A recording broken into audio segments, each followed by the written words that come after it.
Halo pejuang PTN, balik lagi di Suprayonasi. Pada video kali ini kita akan membahas lagi buku progres terakhir ke-11 dari proses intent, yang mana kita akan membahas subtes pengetahuan kuantitatif. Dan ini adalah part yang kedua ya teman-teman. Jadi bagi teman-teman yang belum menonton part 1, silahkan tonton terlebih dahulu. Baik, tanpa berlama-lama, siapkan alat tulis dan buku catatan kalian. Kita langsung ke soal yang pertama. Oke, di nomor pertama, jajar genjang ABCD memiliki luas 48 dan titik E terletak pada BC sehingga DE tegak lurus BC. Ini adalah soal lanjutan dari nomor 10 ya teman-teman ya, di mana kita sudah memiliki panjang dari DE itu sendiri yang mana sudah ditemukan dari nomor sebelumnya yaitu 10. DE-nya adalah 4. Sehingga kita bisa langsung tuliskan di sini ya. Sama dengan 4. Kemudian yang ditanyakan adalah luas ABED. A, B, E, dan D ini merupakan bentuk trapesium siku-siku, sehingga untuk nomor 11 ini kita bisa gunakan luas trapesium yaitu sisi sejajar, dalam hal ini adalah AD ditambah dengan BE dibagi 2 dikali dengan tingginya yaitu DE ya. Oke, dalam hal ini AD-nya, panjang AD itu sama dengan panjang dari B ke C ya, karena B ke C itu 3 ke 15 otomatis 12, berarti AD juga 12, sehingga ini 12 ditambah BE-nya yaitu 3 ke 11 maka 8 ya, berarti 12 tambah 8 dibagi 2, dan DE-nya tadi kita udah dapatkan yaitu 4, sehingga jadi di sini 20 per 2 dikali dengan 4 sehingga sama dengan 10 dikali 4 ya, sama dengan 40 teman-teman. Gitu ya, cukup mudah untuk soal nomor 11. Kita lanjut soal nomor 12. Ini soalnya masih serupa ya, gambar yang serupa. Yang ditanyakan adalah koordinat dari A. Jika PQ-nya adalah koordinat dari A, berarti cari P dan Q-nya. Kalau kita tadi tahu bahwa B ke C itu panjangnya 12, maka A ke D juga panjangnya 12. Karena D ke E itu panjangnya 4, otomatis koordinat dari D itu sama dengan 11,4 ya. Gitu. Karena 11,4 DE-nya, D ya, koordinat D-nya otomatis D ke A itu kan panjangnya 11. Panjangnya 12, otomatis di sini pasti memiliki koordinatnya itu A-nya itu untuk Y-nya itu akan sama dengan 4 ya. Y-nya sama dengan 4. Kenapa sama dengan 4 untuk Y-nya? Karena kan dia dalam garis yang sama. Masih dalam satu garis sehingga ketinggiannya sama dengan yang ada di D. Kemudian yang perlu kita cek adalah si depannya, yang di depan itu jaraknya kan harus sama kayak di sini ke sini ya. 3 kali 15 kan 12, otomatis dari 11 ke A juga harus 12, sehingga titik A-nya untuk sumbu X-nya itu maka negatif 1 ya. Gitu. Sehingga karena A-nya negatif 1,4 ya, kita bisa cari teman-teman nilai dari P dan Q-nya. Untuk mencari P dan Q-nya berarti P dikali Q-nya sama dengan negatif 1 dikali dengan 4 ya. Maka nilainya sama dengan negatif 4. Jawabannya adalah yang E. Gitu. Nomor 13, banyaknya susunan 5 angka berbeda dari angka 0, 1, 2, 3, 4 dari kiri ke kanan yang angka pertamanya 1 atau 4 dan angka terakhirnya adalah 1 atau 3. Oke, kita bikin kasus pertama. Di kasus yang pertama, angka terakhirnya itu, ini kan ada 5 ya, 1, 2, 3, 4, dan 5. Angka terakhirnya hanya angka 4, sehingga pilihannya ada angka 1, ada satu angka saja. Kemudian berarti angka depannya ada 2 pilihan ya, 1 dan 3, sehingga di sini ada 2 pilihan. Kemudian bilangan yang lainnya adalah bilangan berbeda dari bilangan yang kita udah pakai. Kita udah pakai 1 di sini, 1 di sini, otomatis dari totalnya 5 dikurangi 2 teman-teman, maka sisa 3 untuk yang di tengah dan 2 di sini, kemudian 1, sehingga kita tinggal bisa hitung 2 dikali 3 dikali 2 dikali 1 dikali 1 sama dengan 12 ya. Gitu. Kemudian di kasus berikutnya, yaitu di kasus yang kedua, saya pindahkan sedikit. Untuk kasus kedua itu kita akan masukkan bilangan pertama, bilangan terakhirnya itu hanya adalah bilangan 1, maka di sini hanya ada satu pilihan. Karena angka 1 sudah dipakai di sini, sehingga angka depannya hanya ada tersisa satu pilihan, yaitu angka 3 ya teman-teman ya. Maka di sininya kan tadinya kan angkanya kan di depan itu ada 1 dan 3 gitu loh. 1 dan 3, tapi karena sudah dipakai satu angka, maka angka satunya habis. Tinggal satu pilihannya itu satu angka 3 saja. Dan di tengahnya masih sama ya, 3, 2, dan 1. Yaitu tinggal kita hitung 3 kali 2 dikali 1 sama dengan 6 ya. Nah, sudah dapat teman-teman? Yang pertama di kasus pertama itu kita punya 12. Di kasus yang kedua kita punya 6, tinggal kita jumlahkan ya. Berarti kita jumlahkan 12 ditambah dengan 6 yaitu sama dengan 18 jawabannya. Begitu? Oke, kita lanjut nomor 14 ya. Di sini nomor 14 sepertinya gampang karena hanya menghitung persentasenya saja. Yang pertama 14% dari 220. Di sini berarti 22 dikali 14 ya.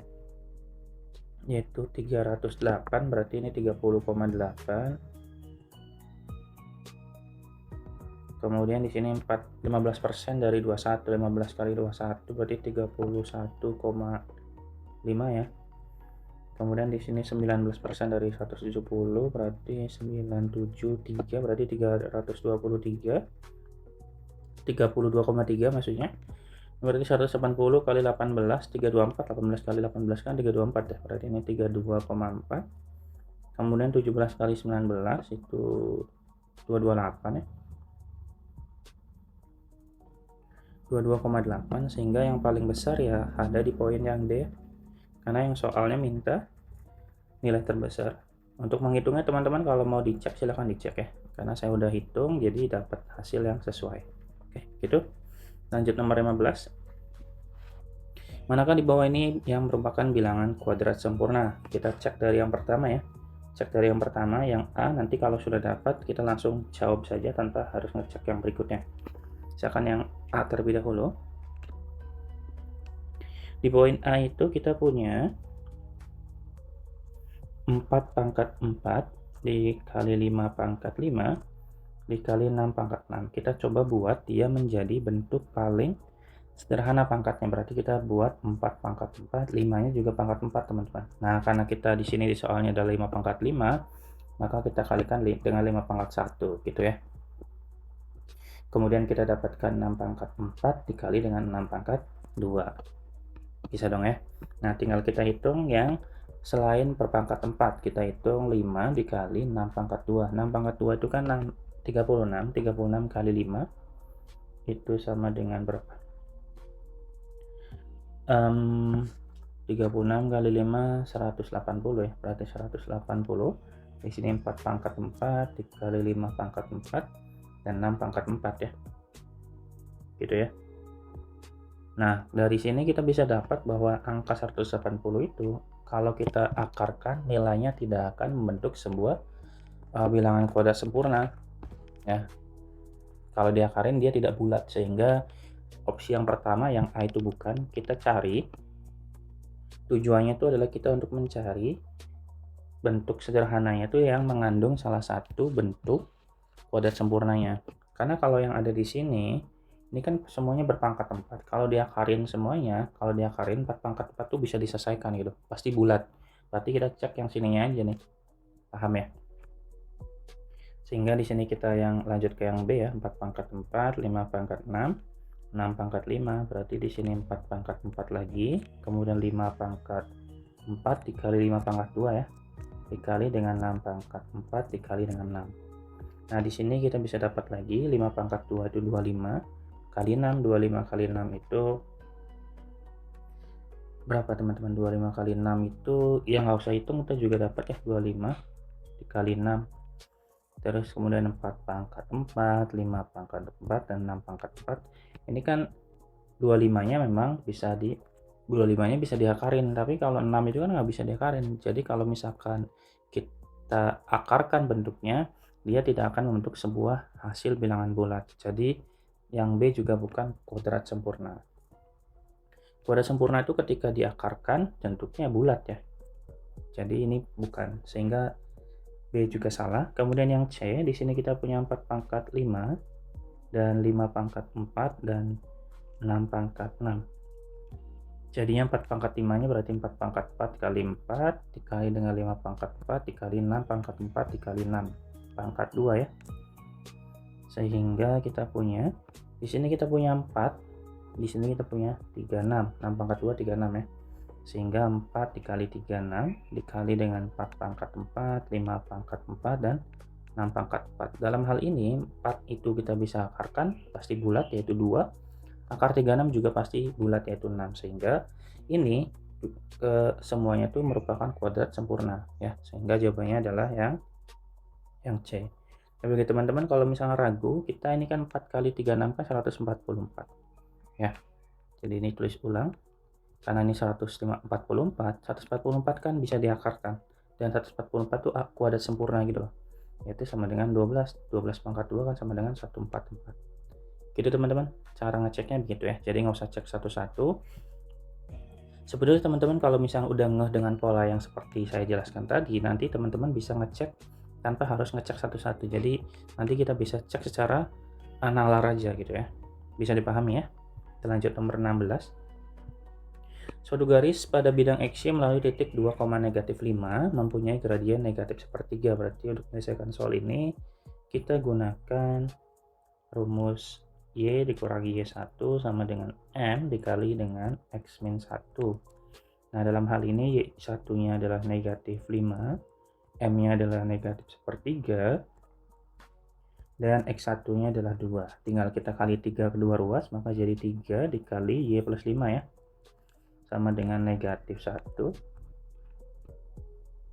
dikali X min 2. Oke, berarti kita tinggal kalikan, berarti 3Y tambah 15 sama dengan negatif X ditambah 2 ya. Kita pindahkan X ke kiri, berarti 3Y ditambah X, kemudian negatif 2 dikurangi dengan negatif 15. Sehingga ini sama dengan negatif 13. Di sini berarti 3Y plus X ya. Dalam hal ini kita cek satu-satu aja teman-teman. Yang pertama, dari pernyataan pertama yaitu negatif 13,0, kita substitusikan, kita ganti X dengan negatif 13 dan Y nya sama dengan 0, sehingga kalau kita tuliskan berarti 3 dikali 0 dikurangi 13 sama dengan ini 0 dikurangi 13 negatif 13 ya, berarti ini melalui, ini berarti melalui ya. Kemudian yang kedua kita punya negatif 17,0, berarti 3 dikali 0 dikurangi 17 sama dengan ya negatif 17 ya, berarti ini tidak melalui. Kemudian yang ketiga kita punya negatif 19 dan 3 ya, sehingga kita punya 3 dikali 3, sorry ini harusnya 2 ya, maka kita ganti di sini 2, 3 dikali 2 maksudnya, kemudian dikurangi 19, maka nilainya sama dengan 6 dikurangi 19 ya, sama dengan negatif 13, dia melalui juga. Kemudian yang keempat itu kita punya negatif 21,3, berarti ini sama aja, 3 dikali 3 dikurangi 21 ya, ini sama dengan 9 kurangi 21 sama dengan negatif 12, ini tidak melalui. Yang ditanyakan dalam soal adalah yang tidak dilalui garis, otomatis kita ambil yang kita silang ya, berarti ada di poin kedua dan poin keempat teman-teman. Jawabannya adalah yang C ya.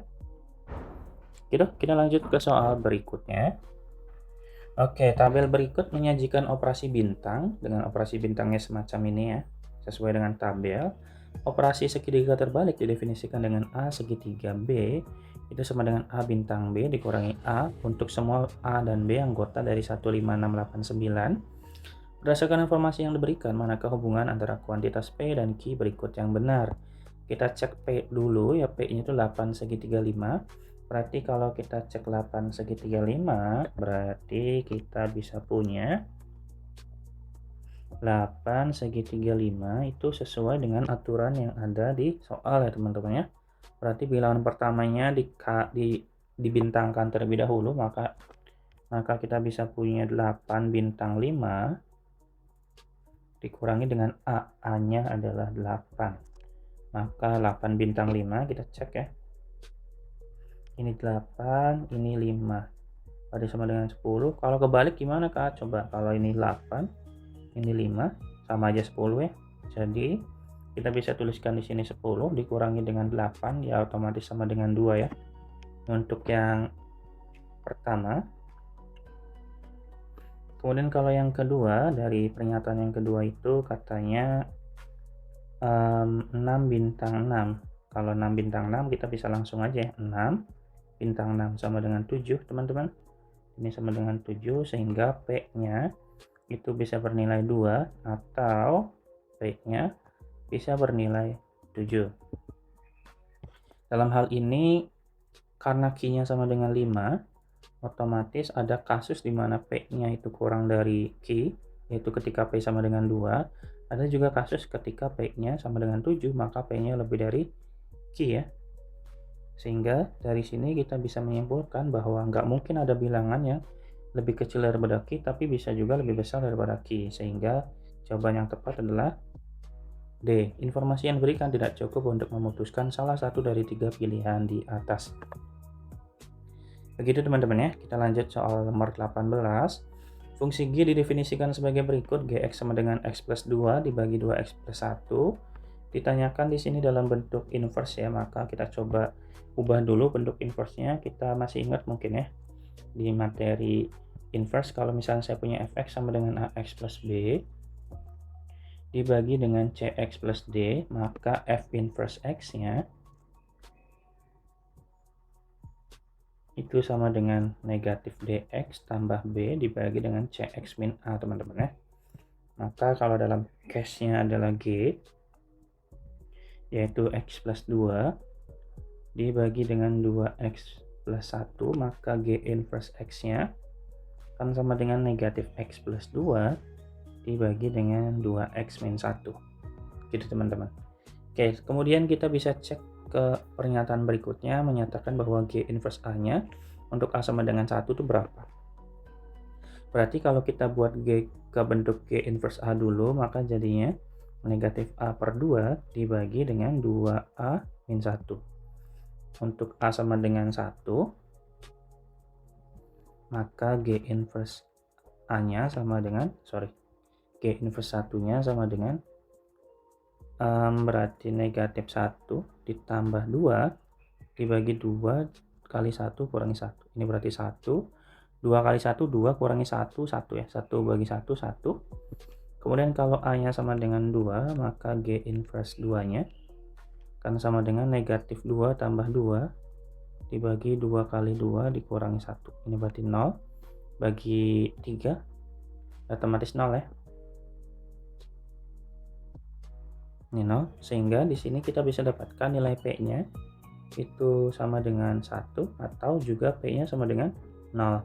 Sementara Q-nya sama dengan negatif 1, sehingga nilai P sampai kapanpun akan selalu lebih besar dibandingkan nilai dari Q itu sendiri, sehingga P lebih dari Q, jawabannya adalah yang A. Begitu teman-teman. Kita lanjut soal nomor 19 ya. Diketahui persamaan garis G yaitu Y sama dengan MX dikurangi K dengan K-nya kurang dari 0. Apakah garis G melalui kuadran 4? Oke, di sini kita coba terlebih dahulu ya. Saya batasi di sini dulu. Kita coba kita cari titik potong pada sumbu Y dulu. Kita mau mencari posisinya ada di mana. Titik potong sumbu Y.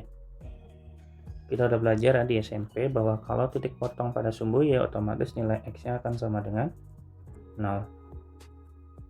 Kalau X-nya sama dengan 0, sehingga kita bisa substitusikan nilai X-nya sama dengan 0 ke dalam fungsi yang kita punya. Maka Y sama dengan M dikali 0 dikurangi dengan K, maka Y-nya sama dengan negatif K. Nah, dalam hal ini nilai Y-nya sama dengan negatif K. Kalau di soal kita tahu bahwa nilai K-nya itu kurang dari 0 teman-teman. Karena K-nya kurang dari 0, maka K kan kurang dari 0. Otomatis negatif juga dong. Maka otomatis negatif K-nya pasti ini, maka negatif K-nya pasti lebih dari 0 teman-teman. Artinya garis G Ya, garis G ya. Garis G itu memotong sumbu Y, di arah positif, di area positif ya. Area positif sumbu Y itu yaitu di atas sumbu X. Gitu teman-teman.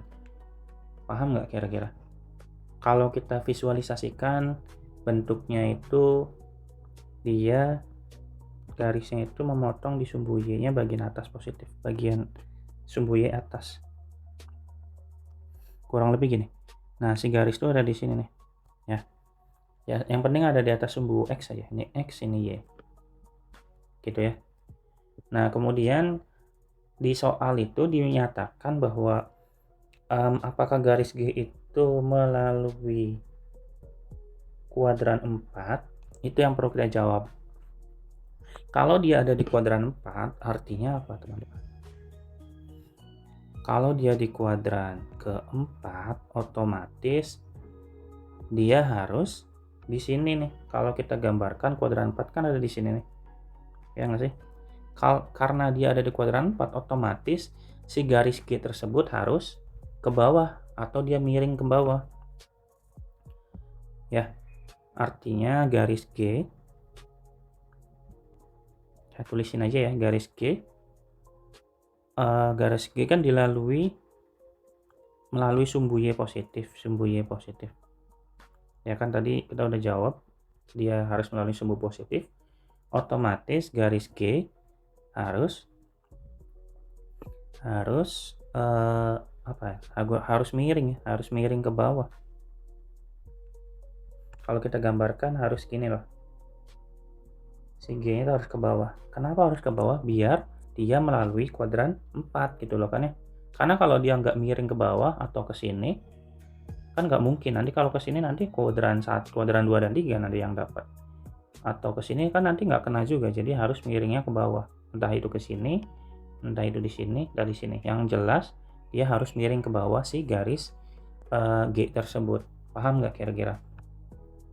Kalau dia G-nya harus miring ke bawah, otomatis nilai M-nya harus, atau gradiennya harus kurang dari 0 ya. Berarti M-nya kurang dari 0, maksudnya gitu. Ya teman-teman ya. Sehingga kalau pertanyaannya adalah apakah garis G tersebut melalui kuadran 4, otomatis kita tinggal cari si M-nya. Apakah M-nya itu kurang dari 0, berarti cari apakah M kurang dari 0 gitu. Nah, untuk mencari apakah M kurang dari 0, kita bisa pastikan dari pernyataan 1 dan pernyataan yang kedua. Kita cek pernyataan pertama dulu. Katanya garis G memotong sumbu X negatif. Oke, kalau G memotong sumbu X negatif, G memotong sumbu X negatif, maknanya apa?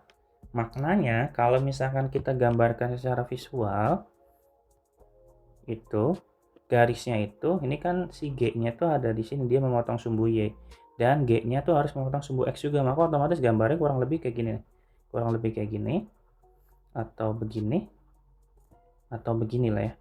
Nah, G-nya tuh bisa jadi bentuk-bentuknya semacam ini. Otomatis dia tidak akan melalui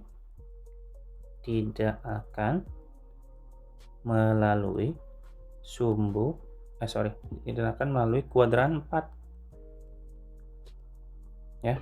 Karena pertanyaannya apakah dia melalui kuadran 4, ya tidak akan melalui. Sehingga jawabannya bisa kejawab, pertanyaannya itu apakah dia melalui kuadran 4, ya tidak ya. Sehingga ini cukup untuk menjawab soal. Gitu ya. Meskipun jawabannya tidak sesuai tapi tetap cukup. Paham ya? Kita lanjut ke pernyataan yang kedua. Di pernyataan yang kedua katanya garis G sejajar terhadap 2Y plus 3X sama dengan 7. Berarti sejajar G sejajar 2Y plus 3X ya, sama dengan 7. Kita cari nilai G, nilai M-nya dari 2Y plus 3X. Kan rumus M itu sama dengan negatif A per B ya, dalam bentuk seperti ini. Maka nilai sama dengan negatif 3/2. Otomatis M-nya kurang dari 0. negatif, sehingga garis ini pasti melalui kuadran 4. Berarti ini juga bisa menjawab soal, teman-teman. Jawabannya adalah cukup, sehingga ya pernyataan 1 cukup, pernyataan 2 juga cukup. Meskipun pernyataan 1 itu pertanyaannya tidak dijawab, artinya tidak sesuai. Ya tidak apa-apa, yang penting pernyataan tersebut bisa menjawab soal meskipun jawabannya tidak sesuai. Gitu ya. Tadi jawabannya adalah yang 1 saja cukup, 2 saja cukup. Tadi jawabannya adalah yang D. Kita ke soal yang terakhir. Di sini berapakah nilai dari x kuadrat min y kuadrat? Putuskan apakah pernyataan 1 dan 2 itu cukup. Yang pertama kita punya pernyataan 1. Kan kita punya pernyataan 1 tuh x tambah y sama dengan 2x. Kita bisa selesaikan ya ini, berarti y sama dengan 2x dikurangin x, sehingga y sama dengan x. Oke, kita lanjut ke soalnya, yaitu x kuadrat dikurang y kuadrat, itu kita bisa ubah menjadi x min y dikali dengan x plus y ya. Nah, tinggal kita ubah x-nya y-nya kita ubah dengan x, berarti x dikurangin x dikali dengan x tambah x, sehingga ini 0 dikali dengan 2x, sehingga nilainya 0. Berarti pernyataan 1 cukup untuk menjawab soal. Kemudian pernyataan yang kedua, x tambah y-nya sama dengan 0, teman-teman. Sehingga kalau kita ditanyakan x kuadrat dikurangi y kuadrat, itu akan sama dengan x min y dikali dengan x plus y. Ininya x min y-nya kita nggak tahu, tapi x plus y-nya kita udah punya, yaitu 0. 0 dikali berapapun kan tetap 0, sehingga pernyataan 2 juga cukup. Sehingga jawaban yang tepat adalah pernyataan 1 cukup, pernyataan 2 saja juga cukup. Baik teman-teman, mungkin itu dulu ya yang dapat disampaikan pada video kali ini. Terima kasih banyak sudah menonton sampai akhir. Teman-teman tolong berikan feedback positif dengan apa yang saya lakukan ini, semoga bisa bermanfaat ya. Di kolom komentar silahkan dikasih feedback positifnya, dan jangan lupa juga diklik like dan subscribe-nya untuk mendukung channel ini terus berkembang dan bisa membantu teman-teman yang lain untuk mencapai atau menggapai PTN impian teman-teman semua. Terima kasih banyak sudah menonton sampai akhir. Sampai jumpa di video-video berikutnya, dan dadah.